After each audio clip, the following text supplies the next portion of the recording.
Depuis 1993, la question de la nationalité de M. Alassane, entre parenthèses, Dramane Ouattara, a été à l'origine. Pourquoi je mets entre parenthèses? Parce que nous l'avons connu d'abord comme Alassane Dramane Ouattara. C'était son nom à l'état civil de façon officielle. Et maintenant, il est Alassane Ouattara. Donc, il est bon de le préciser. À l'origine de son exclusion politique de 1995 à 2000, la question de sa nationalité, du coup d'État de 1999 mené par des soldats de rang proche de lui.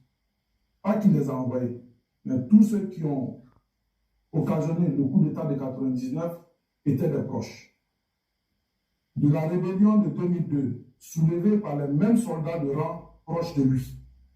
De la crise post-électorale de 2010-2011, plus de 3000 morts, qui a précédé sa prise effective de pouvoir de l'État ivoirien. De la crise préélectorale de 2020, plus de 80 morts marqués par une désobéissance civile appelée par l'opposition et des divisions persistantes à ce jour.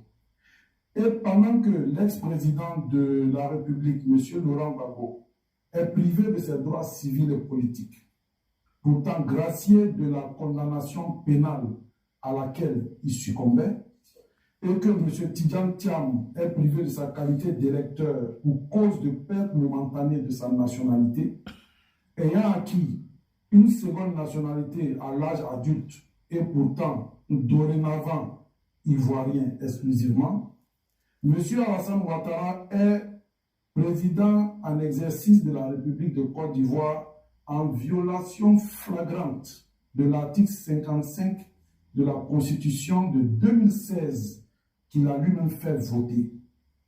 En effet, aucune preuve publique de renonciation à la nationalité burkinabé mentionnée par le communiqué de presse numéro 84/35 du 1er novembre 1984 du FMI n'a jamais été fournie depuis 1985, la première année prouvée de sa jouissance de la nationalité ivoirienne.